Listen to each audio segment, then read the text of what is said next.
been moved from that communion over there, we move into this space, and it feels slightly different. So let's hold that it feels a little bit different. But as I walked in the door, there was a smiling face at the front. Like, they had this space and were welcoming us in. But in fact, we would like to welcome you. This is Professor Mark Considine. He's regarded as one of Australia's most respected and highly cited public policy specialists, with a career spanning academic research and applied policy work for government and civil society organisations. He is currently Reverend Barry Distinguished Professor of Political Science at the University of Melbourne. He has previously been Dean of Faculty of Arts and Provost of the University of Melbourne. His research includes governance studies, comparative social policy, employment services, public sector reform, local development and organisation sociology. We all like to have him in our own personal organisations. His recent book, The Careless State, Reforming Australia's Social Services, is a significant contribution in both critique of social services markets and in finding new approaches to these service systems that are failing many disadvantaged Australians. I invite you to welcome Mark to speak.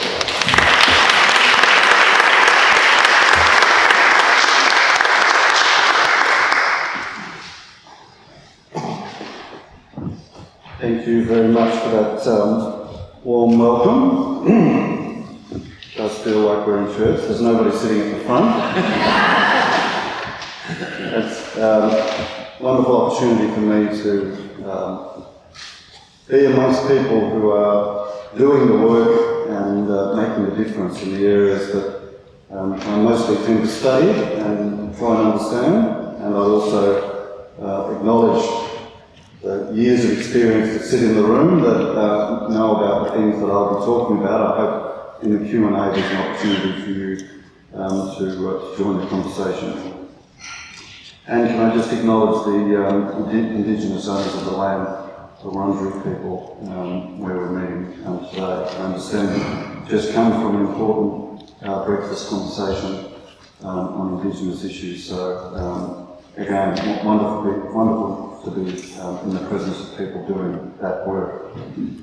I'm a little bit concerned about the comment on the board about the technology now, but let's see if anything happens. All right, we're there. So as you heard in the introduction, my area of work and study and sometimes worry is the development of social services in this country. And it's been a long journey that includes quite a lot of comparative work with countries who organise their services differently.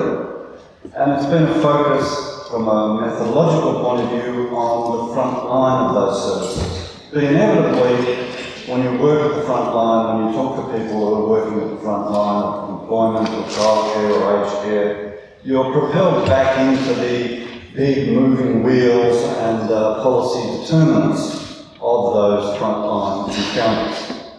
And as you heard, there is a study that I finished or published at the end of 2022 that sums up a range of work that I have been doing in the previous 10 years or so, and attempted to put that work in the context of what we might call the bigger moving parts of the social services, social security landscape in this country. It's called The Careless State, and you'll see from my remarks why that title seemed about as good as you could get. Titles are always things that publishers ultimately decide, and it's one of the annoying things about writing a book that you think you know what it's about until the publisher sits down and says, well, we think we'll call it that. I had no idea it was all about that. In this case, we converged on the careless state for reasons that will become obvious, I think, as I speak. I had a long journey, as the intro indicated, being concerned with working on and being close to programs trying to support long-term unemployed people in this country and elsewhere. That's been a 25-year journey trying to understand the way the Australian model for providing services for unemployed people, getting them to work, supporting them in work, how that policy environment had changed. I'm going to speak a little bit about that in a moment. And then about 6 or 7 years ago, as a result of a conference or a workshop we held in Sydney on a broader perspective on Australian social services, I heard a range of people from different service sectors telling a story that sounded remarkably similar. It was like being in a place where you must have been before but had no memory of being there. The experts on childcare and in particular on aged care, and then the people talking about VET, vocational educational training, and one or two others, all seem to be referencing some common dilemmas that had emerged for me in the study of the unemployed predicament and the program format that we've used in Australia to try and improve that format. So the careless state summarises the work I then went on to do comparing some of those big policy sectors. Now, just to bring us into the present, this is a story from yesterday's Age that was repeated again this morning. St Kilda resident Martin Kingham left hospital after several surgeries, and he relied on the in-home aged care services provided by the local council, receiving help with shopping, cleaning and a friendly face. It made an incredible difference, and he talks about the importance of that. But the City of Port Phillip was due to vote last night, and I can tell you the vote was announced this morning. They did vote for this new policy, as to whether to continue providing in-home aged care services to him and hundreds of others. Port Phillip staff had recommended that the council cut the service, which includes domestic assistance, personal care, respite care, etc. Under the move, 45 council staff would be made redundant, and the council would outsource the services, quote, to an accredited private provider from a panel approved by the Australian government, unquote. Now this has become a familiar pattern, all too familiar pattern across a range of services. Services for the aged are the latest sort of front for the advance of this model, and the model I'm going to talk about this morning. And what I hope to do is show you, say a little bit about why the model has been so attractive to the people who are proposing it. And indeed sometimes to advocates of the clients who are the target of these policies, and then talk a little bit about what we could do if we thought it was worth changing, improving or fixing. So the first thing to say is that about 25 or so years ago, a long time ago admittedly, about that length of time ago, government began to change its mind about the whole issue of service delivery. This was particularly the case in Canberra, but the idea caught on really right across the Commonwealth and also elsewhere in the OECD. So we had a kind of pattern of new thinking that resulted really from two intersecting directions. On one side was government feeling that it was at risk of losing control of the budget, that things were becoming more expensive, that more people were searching for services, that those services were expensive to run. And then on the other hand, many advocacy organisations looking at government and saying, you're doing a terrible job. Much of what you do is heavy-handed, paternalistic, robotic, and we want better, we want more flexibility. And this was particularly true in services such as disability, but you could also see it in the unemployment arena where I was working at the time. A kind of growing disillusionment with government as a service delivery agent. Well, as often happens when you get a coincidence of pressure from, as it were, the right and the left at the same time, governments of both political persuasions changed their minds and began to think it would be good to get out of the service delivery business. And if we could get out of it altogether, that would be fabulous. But if we can't get out of it altogether, let's give it to somebody else. And the shift from supply to demand meant that government agencies across a wide variety of services began to think about how they would provide funds to individual participants or their families, and then allow them, I use the word allow advisedly, then allow them to search and find the service that suited them. So this was tremendously powerful as a concept, because it locked into, at the same moment, a strong kind of economic idea that we as consumers should have the sovereign right to decide what we get and when we get it, and then to deal with that if we don't like it.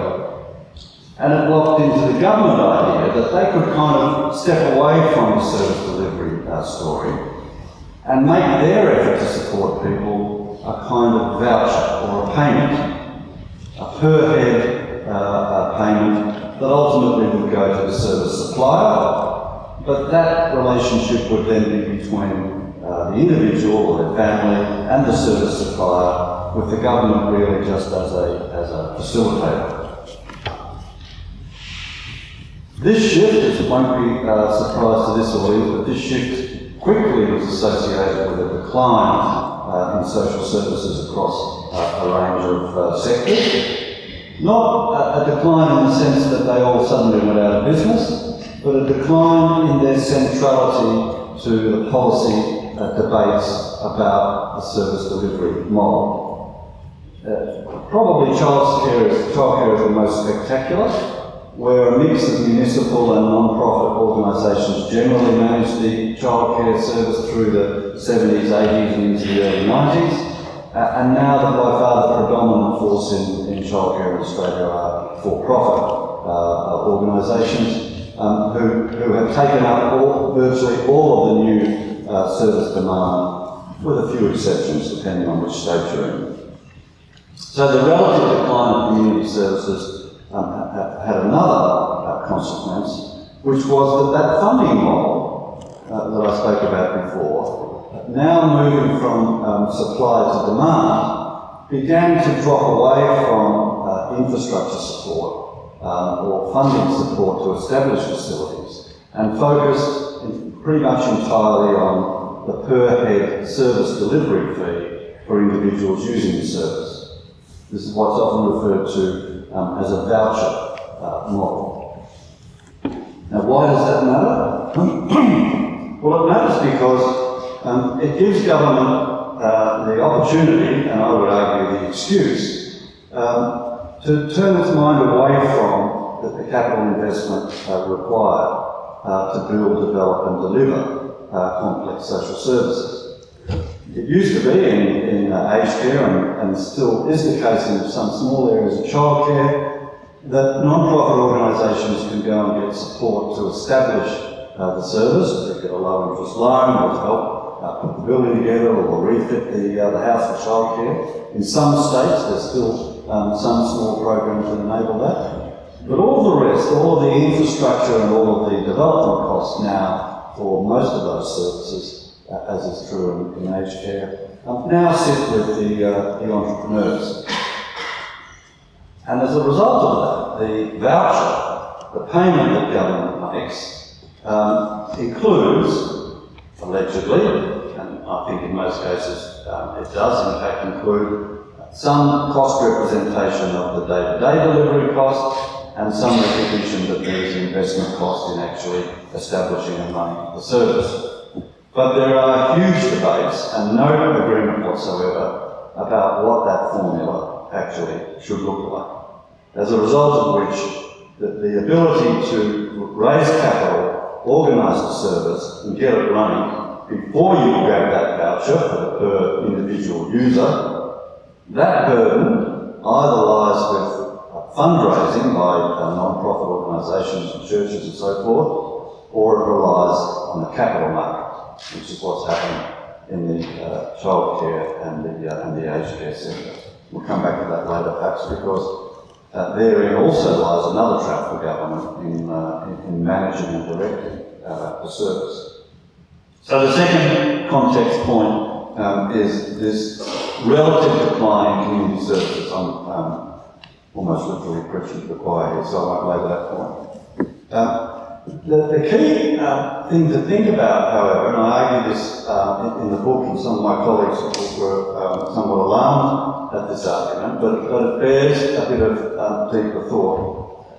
What I suggest in the book is that what we've been moving to is a model of choice, which looks empowering, but in fact is a trap. Now, choice is a tremendous part of our idea of individual sovereignty, and nobody ever wants to have choice taken away from them. That we can be assured of.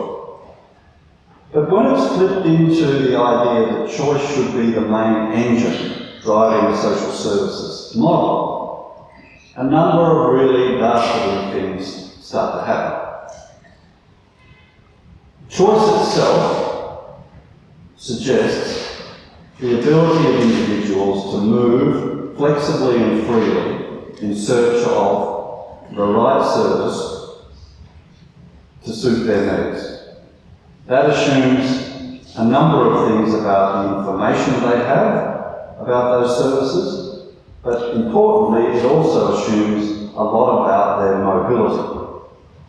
In a supermarket, that mobility is no more difficult than moving to the next aisle. In a social service, that is an horrendously difficult menu to create. It may be true in the densely populated inner areas of some cities that there are multiple service provider options, although, frankly, that's a doubtful proposition. But when looked at in the whole, a country like Australia can't, in my view, run a choice model without radically disenfranchising the vast majority of the people who are meant to be making those choices. But choice is like a kind of political magnet. Both sides of politics think it's a form of individual sovereignty, of democratic responsibility, of economic rationality. It ticks a whole bunch of boxes and has had governments of both sides of the aisle enthusiastic for at least 20 years. And it is, in my view, and I argue this in the book, a completely failed model and needs to be called out and replaced. And I'll talk about what the replacement should look like. Why is it a failed model? Well, I've already hinted at one of the reasons. There simply is not a menu of comparable available services from which individuals can freely navigate and choose to suit their exact constellation of interests and needs. We don't have, and never likely to have, this kind of menu of ready-to-go, different options that people can choose. Secondly, and again, you know this way better than I do, assuming that people in the social services sector are going to want to be mobile between services, that is, that when they find one is unsatisfactory, that they're going to simply up and leave that service and move to another one, is completely wrong. Most of these services are extremely sticky. That is, you make a commitment to go there to use them. It's not a simple matter to say, well, this aged care facility doesn't have the food I wanted, I'll be leaving on Friday and I'll be going to the one down the road. There isn't one down the road, or the waiting list is a year long, and how do you know the food there is going to be any different? So there isn't the information, there isn't the mobility, and much of what the choice model would need to tell us can't be found.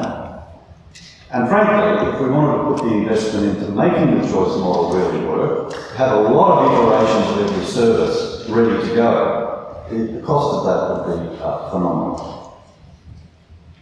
So the other part of the choice story that I think is worth calling out is that it's a subtle but very problematic way of shifting responsibility for what happens in the service to the consumer. It's a way of saying, well, you went online and you got all the information about your aged care package, and you looked at the different options that were available and where you come from, and you made that choice, and you went there and you looked at it, and then you said yes, and you signed up. What happened to you after that is largely on you. Provided they didn't, break the law and torture you, the quality of the service and what happens inside that choice story gets shifted back onto the shoulders of this so-called sovereign choice maker.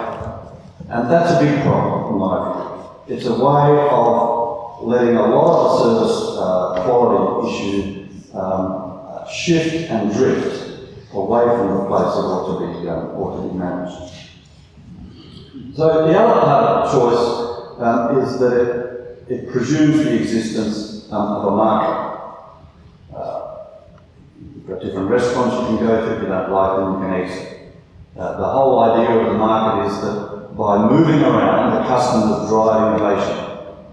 Right? That if that pub is serving flat beer, they will go out of business quick smart. Or they'll get the feedback from people walking out the door and say, let's fix the beer. So there's another kind of trap in the choice model. If it doesn't work, if there isn't mobility by the consumers, if they don't exit poor services and exit effectively, there's no feedback that makes that service work more effectively. We've lost one of the great engines that was meant to drive innovation. And part of the reason for that is encompassed in this next point, which I've described as black box service models. Now, black box is an engineering term. Any engineers in the room might forgive me for this non-engineering description.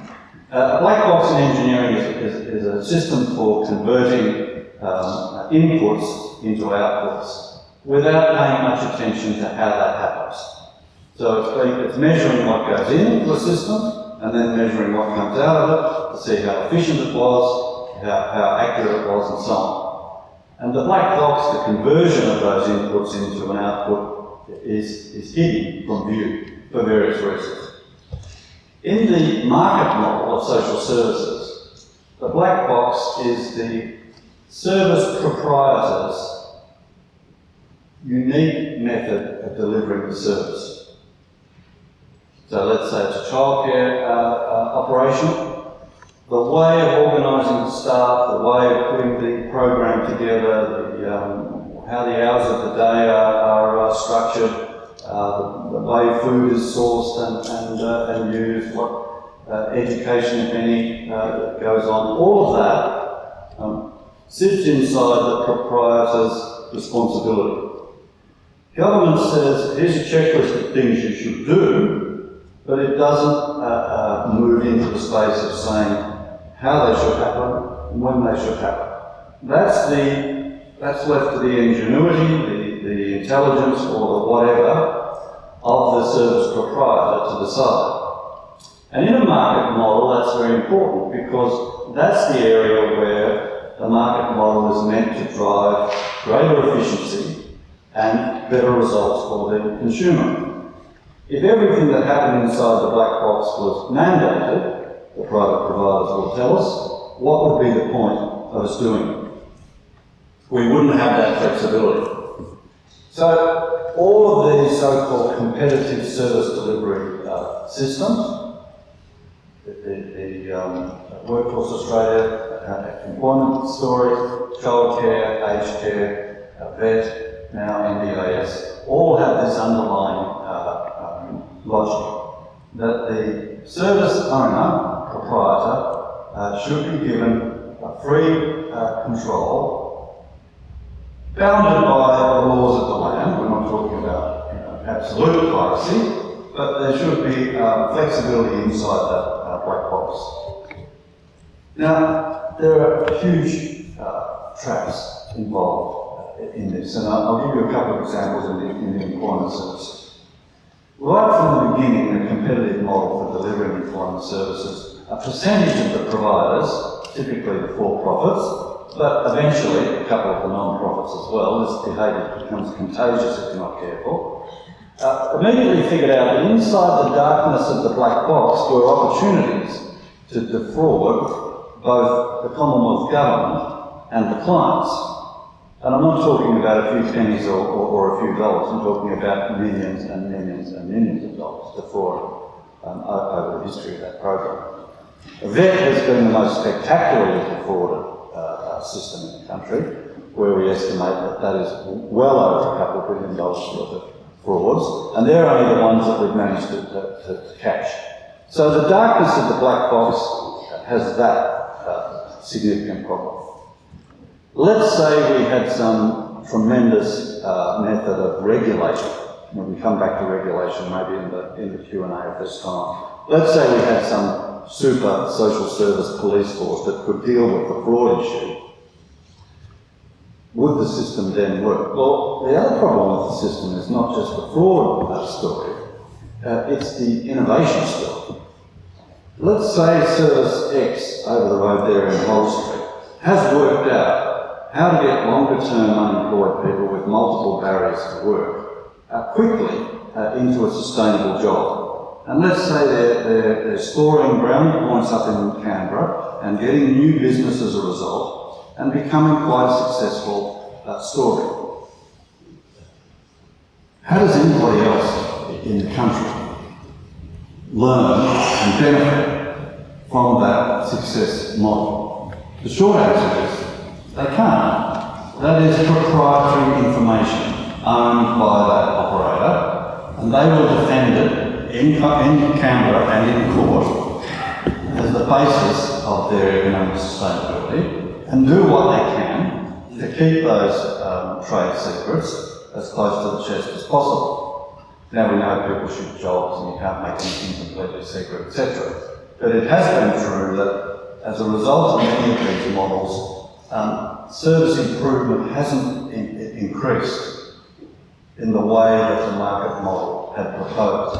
You don't get a process whereby some of the providers get better, and as a result the model of innovation spreads, and as a result the service as a whole improves. That's not what happens. And I think we've got aged care to point to as a spectacularly bad example of that, where there are some very, very good providers, and from what we can see on the aggregate data, do well on all the indicators of quality. Their service model doesn't move for various reasons to everybody else in the system. So the black box is a double problem, and you can't fix it by regulating to deal with the fraud and not also deal with the block on shared innovation. Big tenders and steering from a distance. I'm just conscious I don't want to take all the time for questions, so let me move a little faster. Big tenders and steering from a distance. Any of you, I'm pretty confident this might be most of you, who had to submit for work through the tender process know that it takes an enormous amount of work and therefore of money by organisations to put a tender application together to respond to the detailed requirements of the tender. What typically then happens is it all goes behind a closed door, and hopefully a fair and impartial decision is made to produce a good outcome. But from the service delivery point of view, all of that effort that goes into developing, writing and submitting tenders, and then adjudicating on them, and then reorganising the service as the tender results are rolled out, is a $1 billion cost to most services. And you can see this in the employment services story. You can see this in the performance outcome, that it just goes down for about 6 months. While all of that tender writing and angst goes on, and then the decision is made, and then the services are announced, and people move from one part of the country to the other because they got their work, somewhere new.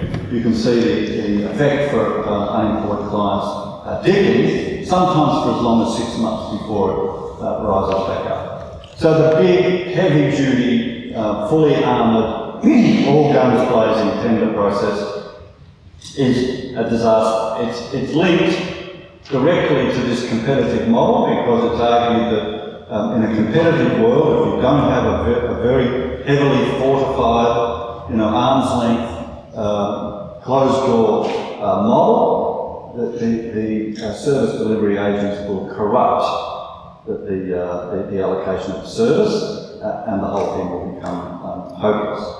In fact, that's not true. The evidence from other services in other countries is that you can have relational or ongoing service contracts with agents and not have corruption. But in our model, in the so-called market and choice model, the big, heavily fortified closed-door tender process has added to the burden that I described and has added significant cost. It's related to this term rent seeker. I don't know if you've ever been called a rent seeker, but through the process of putting these services into competitive tenders and into so-called markets or quasi-markets, government bureaucracies responsible for running those services developed over the last 20 years a high level of suspicion for the behaviour of the agents seeking to get the work. And frankly, that was based in many cases on some pretty solid evidence. As I mentioned before, once you play the game this way, the level of fraud and manoeuvring does become a really significant part of the problem. And everybody's reputation can get, as it were, tarnished by that. But the other part of the story is that the underlying assumption, economic assumption, about service delivery agents in a model like this is that they're rent seekers. They're people or organisations seeking to derive profits out of anywhere they can get inside the model. And that the model for allocating work and regulating work always needs to be predicated on that very low trust set of principles. And that also has built into the problem of the careless state as I'm describing it. The final one I'll just touch on is the lack of capability inside government.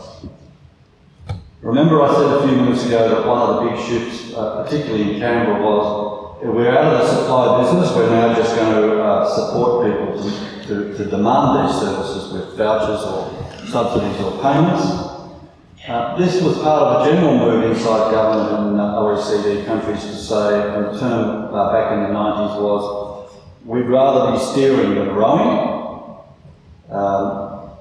Now I've never been on a boat big enough to have a distinction between who was steering and who was rowing, but I gather that there is such a distinction, and if you have to make a choice, I'm sure you'd rather be steering than rowing. But the underlying argument from government point of view was they thought it would be feasible and desirable if they were sort of captaining the overall story, and that others of us were being directed to do the rowing. Well, one of the consequences of this is, first of all, that in these market models, and vet and employment services are good examples of this, many of the able service delivery focused bureaucrats, particularly in Canberra, quickly realised they'd be better off working for one of the providers who actually deliver the service, and moved to greener pastures, frankly.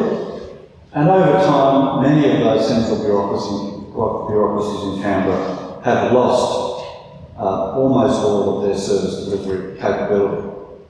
They wouldn't know what happens inside the service, they wouldn't know what questions to ask about what happens inside those services. And unfortunately, this is also true of the big agencies like the Productivity Commission who support government. But I'll just say a couple of things about the regulatory story. In employment services, what we saw was, over a 20-year period, government racing to catch up with the problems that had been generated through the so-called competitive model. One of the most significant pieces of weaponry that they developed to try and make the system accountable was the development of what we'll call the provider star ratings. We're now getting a version of this in aged care, as you probably know. And I should declare that during which Rudd Gillard or Rudd government, I can't remember now, but during that period, I sat on a committee in the Department of Employment reviewing the star rating system for employment services, and it was a revelation, frankly. So the star ratings were a bunch of performance data covering all of the agents in the system, comparing them relative to their labour market, so there was a kind of weighting. If you were in a relatively advantageous labour market where there are a lot of jobs, you were compared to other service providers who were in a similar condition, and if you were in a really tough regional or remote labour market, it was like for like. So it was a complex but rather elegant formula designed to give 6 monthly performance scores to everybody in the system. And initially this was to be provided to job seekers so they could exercise that kind of choice issue. They found out within a year that the job seekers had zero interest in these star ratings, didn't look them up, when shown them at what was then Centrelink, ignored them, didn't trust them, didn't pay any attention to them. So after a couple of years they stopped claiming that this was empowerment for the consumer and talked about it more as part of the building competitive instincts and driving performance amongst the providers. The providers simply worked very hard to try and study for the test. So they spent enormous efforts, and they used to come to the university and say, look, we've got a lot of money, we'll pay for this, but can you show us how to study for the test? No, that's not work we do, but let's see what comes of it. And so the government's attitude was, we won't tell you what's in the formula, we'll just tell you in broad terms, it's all the performance things that are in the contract, but we won't tell you what the weightings are, unless we think it might help us sort of drive a bit of performance. So every now and then they'd say, we've decided to put some extra weighting on X, and all the providers have sort of run like sheep to the gate, saying, well, we've got to do more about X. So it was a performance system trying to be a steering device in this black box world. I'll give you just one example of many that could be described. In the second job network contract, so we're in late Howard government territory, the department realised that most of these providers were increasing their performance, getting more people into jobs at the end of the 6 monthly reporting cycle.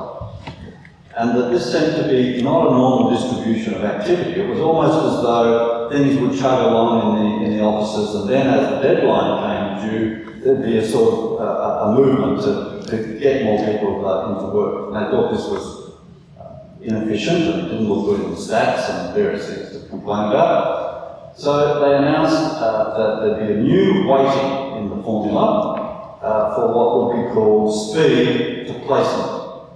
So not just how many placements you got, but how quickly you got.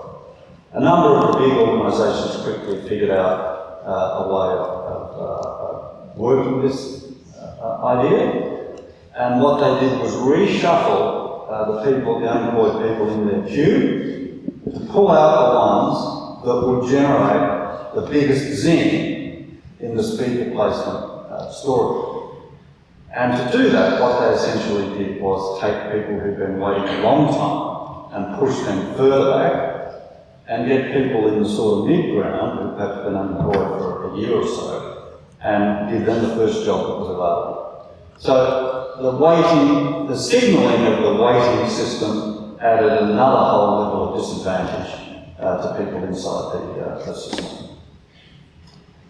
You might not be surprised to hear the government's abandoned the star rating system in employment services, almost at the same moment that it said we're going to have them in aged care. And don't you worry, it won't be long before we've got them in vet and other places. So the instruments really end up adding to the problem. The recent childcare review we've got a draft report of the childcare review from the Productivity Commission that's on their website now, completely fails to tackle the supply side issue that I mentioned at the beginning. Nearly all of the growth in childcare is in the for-profit sector. There's been minimal support for the non-profit sector. And without that interest in supply side, what that means is that poorer communities don't get any services. There's an overcrowding of childcare services in elite suburbs, including in Melbourne, for various reasons, and still a huge range of gaps in poorer communities. So-called market logic can't beat the real estate gain and the higher fees that can be charged in, let's say, Malvern versus the cost of establishing a service in the fringe part of Melbourne or in the poorer suburbs. So these are all gaps and deficiencies that the model indicates. A couple of comments about what we could do about that, and then maybe some Q&A. I think we have capacity for that. The first place I would start, and this is the argument of the discussion that we're having with a number of government departments and with service providers, is to say you've got to stop being agnostic about the black box. You actually, if you're the funding agency, if you're the responsible authority, if this is a public service, you have to be interested in the transparency of those services, and you have to support good service providers to be transparent and to learn from best practice.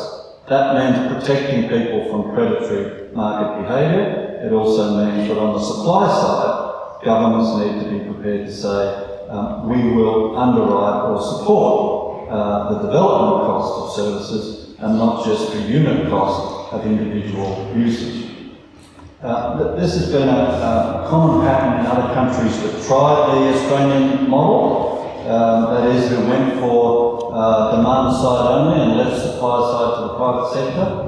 All of the countries in the OECD that did that 20 years ago have moved back to a mixed economy model, where government now realises it needs to be active on the supply side. And the other general point about the way forward is to say, well, if there are really successful models of service delivery, what are the mechanisms for elevating that, for supporting it, and for giving opportunities for that to be shared, improved and spread to the rest of the system? Boundaries and walls that describe proprietary distinctions, no-go zones or things we don't tell you zones, to me are red flags for service provision that's probably not in the interest of clients and their families. Let me stop there. That's a bit longer than I intended, but we've got time, I think, for some comments or feedback. Thank you.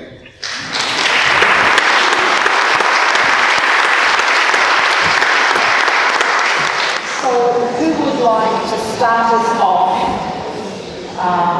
in solving world peace, which is about almost what you need to be able to manage the sector? Julie, we'll do first and then. I'll try and speak to the loud voice in case the microphone takes well. Thanks so much. Thanks so much, Mark. That was really comprehensive picture of where we're at.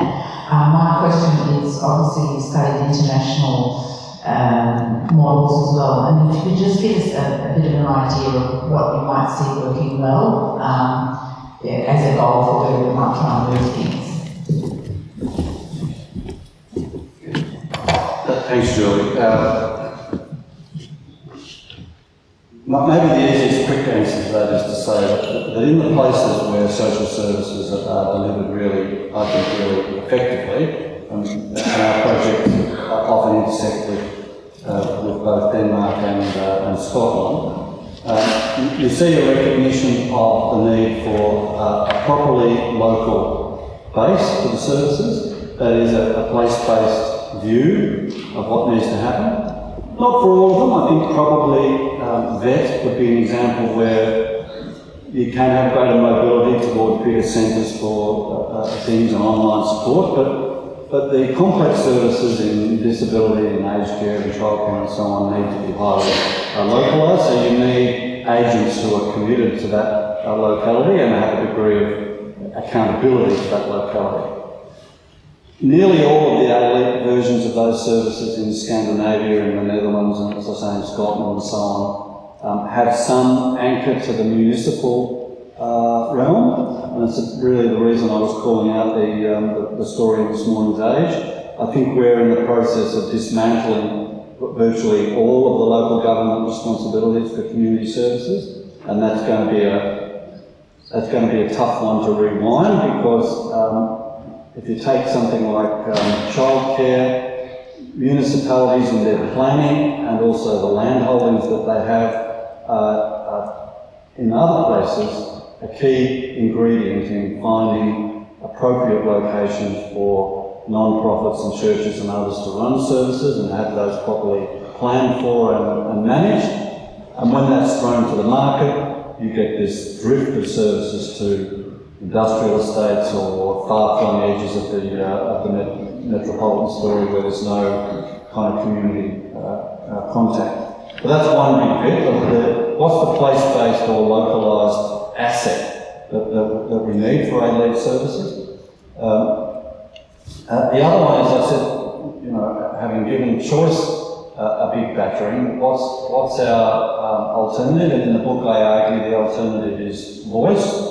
So we're not saying let's get rid of attempts to empower the consumer, which is what the choice model said it was doing.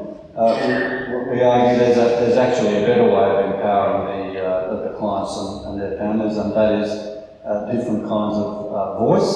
And the voice in the service is going to be very dependent on what the service is we're talking about. But I'll give you one example. I was in visiting aged care services in Scandinavia a couple of years ago, and in the municipally organised residential aged care in Copenhagen, the residents and their families have committees, and they are a legislated part of the way that service has to run. Not a choice, and the directors, when I interviewed them, said, this can be a problem, but we understand it's important, it's how we do things.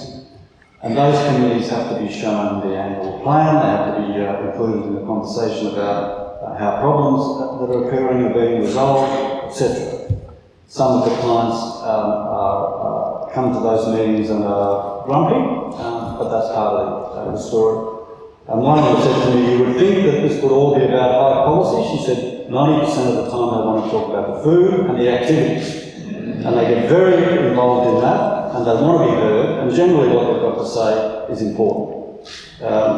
So the Dutch government now has a model where anybody who receives public funding for a care institution, even if it's not the majority of their funding, has to have a client board, has to have some recognised place where the voice of the clients and their families is a recognised part of the governance of that service. I'm not saying these are the specific instruments we should use, but we should be thinking about what the equivalent instruments are that actually empower the voice of the people who use these services and the families that support them where they can't do it on their own.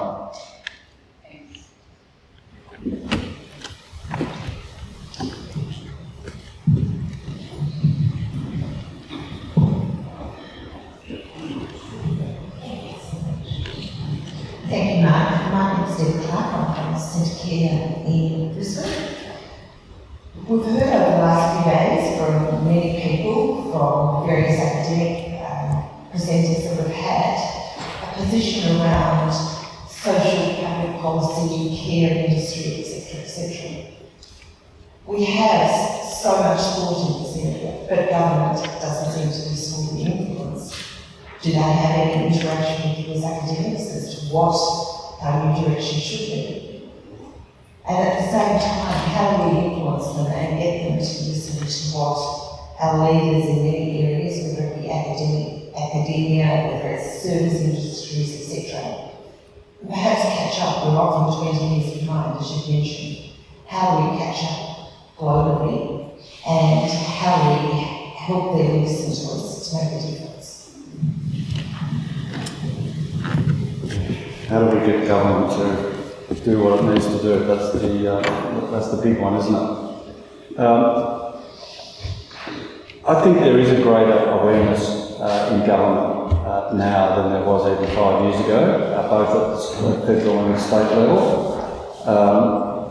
I've been in conversations with departmental secretaries and parliamentarians and junior ministers who will say in the closed-door environment of Canberra, we know this is not working, but we're struggling to see what the answer is.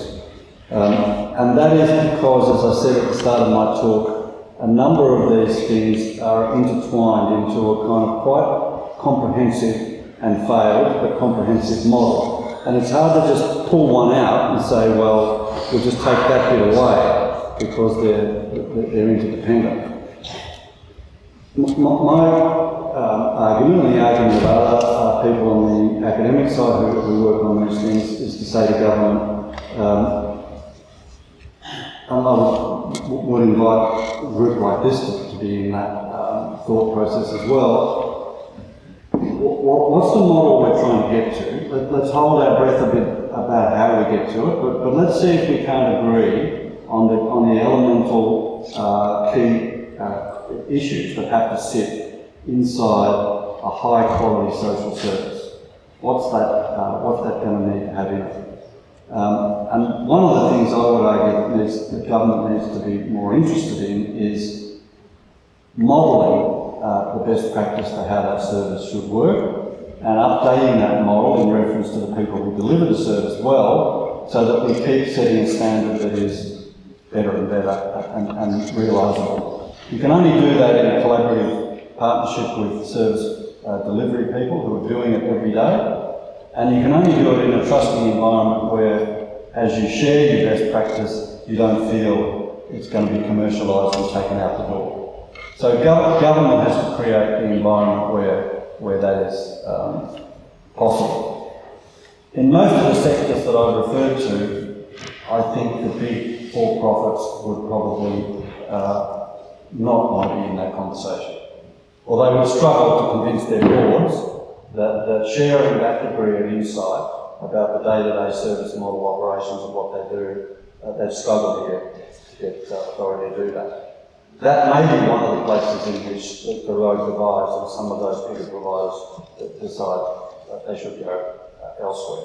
But I think once you develop the view that the service is actually a public service, and it's a partnership between government and the community-oriented organisations who are elite and who can deliver it well, then I think we've got the beginnings of it. The second bit, which I hinted at and didn't have time to develop, is that we do have a big problem on the capital side of most social services. And I think that's an area where social service providers themselves, particularly in the non-profit sector, need to be working on alternative models. It is going to be an ongoing challenge. For example, in childcare, if all of the for-profit services are the ones with access to a lot of finance from the capital market and can easily sort of overrun service delivery areas, what's the alternative? And there are lots of alternatives, but it requires government to say we're going to underwrite that, or there's going to be a public-private partnership where the real estate part of it eventually rolls back to public ownership, but is part of a different funding arrangement. There are solutions that other countries have used. We need to get into that game, I think, quickly. So those two things, a shared and transparent service model and a capital model would be the start of it. People say, well, do you need to get rid of the for-profits? No, I don't think you need to do that, and I don't think you need to have that fight. I think that's tarring, you know, a whole part of the sector with the same brush, and it's not simply not true that they're all as bad as one another, or that they're all a problem. But when they get to the point where, as in childcare, where they're really the only big story in town, that's the problem, and that's a government issue. So those would be the two things I think that are feasible, doable, and would be transformative. We have time for another. Nicole, thank you. Thank you very much, Mark. What I heard was a story of abandonment and a distancing away from, a responsibility away from, a turning away from. And the model that we operate out of is the gospel inherited, that model. I'm not sure what my question is, but it's something about how do we bring the model that Catholic social services, all of us work out of, how do we present that to government in a way that impels them to shift? Because this model that we work out of is centuries old. And so we've got traction. What do we need to do to actually make it alive to the government? Good questions.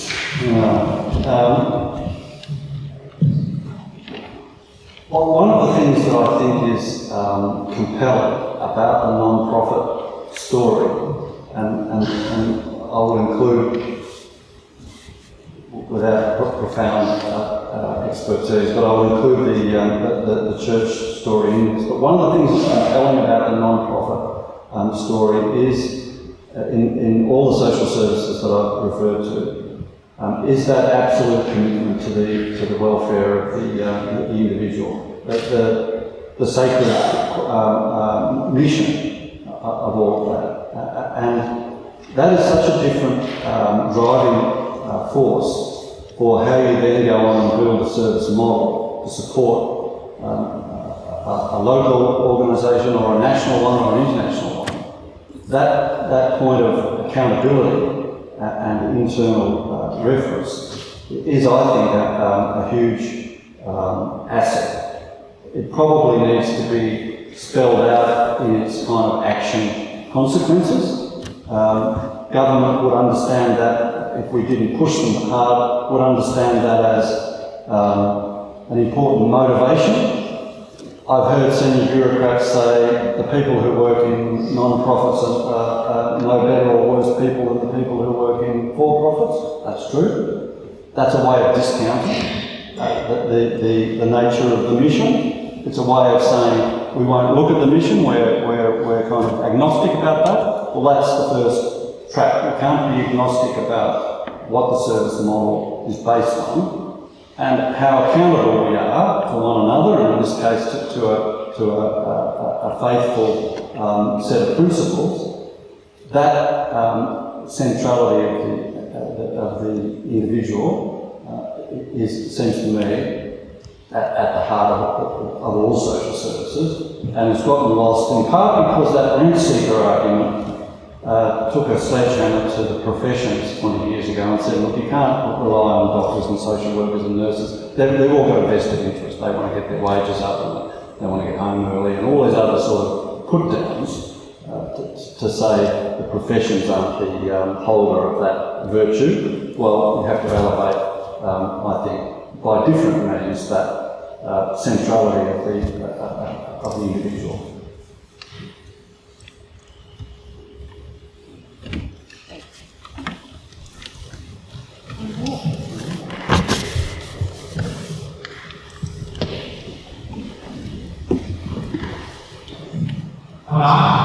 Mark as well, and I'll ask them for a comment. You know, what's on the screen with regard to royal commissions, etc., admiring the problem. And when I read that and heard that, I was thinking of this morning with the process of truth telling that I hope we're going to go into. I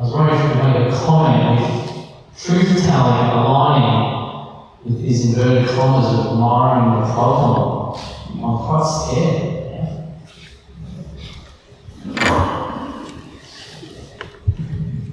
So anything I say about the truth-telling story will be not based on a detailed examination of the various examples of that we've had here and in other countries, although I know this is actually an area of public policy that does have deep history and where there is a learned experience and capability in doing it well. So we're not on new ground, I think, in that regard, and I would be assuming that the people who are involved in that are deeply aware of what's worked in other versions of truth-telling and what needs to be there for that to happen.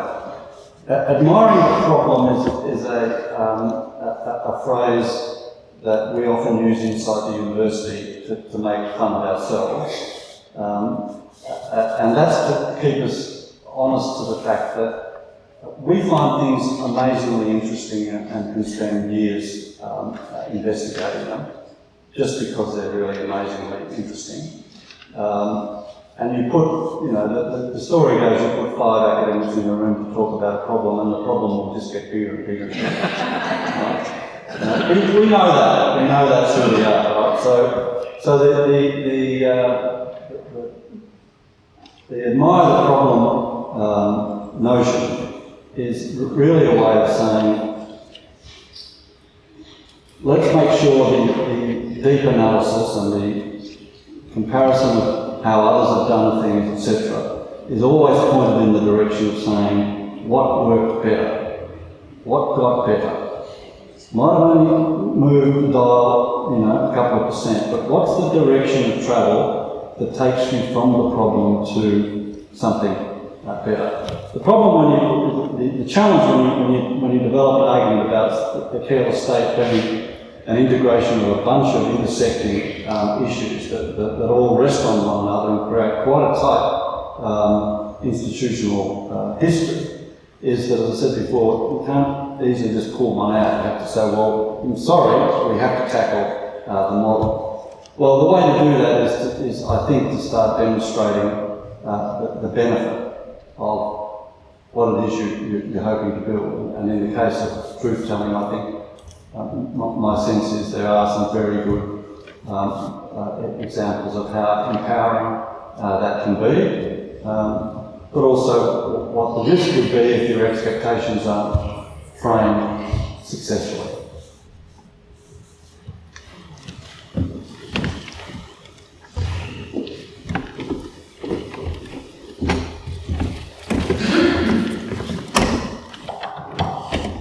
So let me take this opportunity to thank you, Mark, for provoking us, for calling us out of our agnosticism and back into faith and belief. I do want to gift you with 2 things though. You've talked about Denmark and Scotland, and the 2 things were a proper local base and an anchor for municipal services. Here's a proper local base. We are in every part of this country, and we have places that nobody else has. So we've started. I'm not sure if I've got a Scottish accent or a Denmark accent, but we've got proper local base, so we have some hope. So thank you for provoking us, for inviting us into this journey even further, and for suggesting that we might see you in Canberra one day. Thank you. Would you thank Mark?